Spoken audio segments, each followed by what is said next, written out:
Just another day at Sunbelt Roofs. We're at Bright, uptown New Orleans in the Lower Garden District, working on this new construction fortified roof.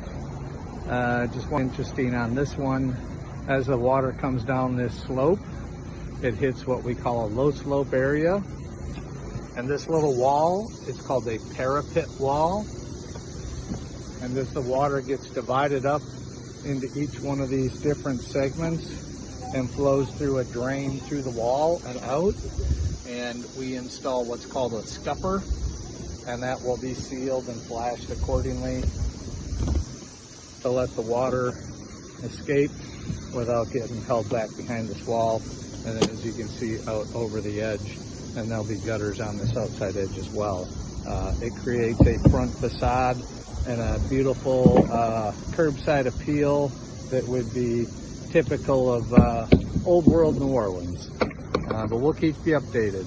Until next time, check us out on TikTok, Instagram, Facebook, sunbeltroofs.com.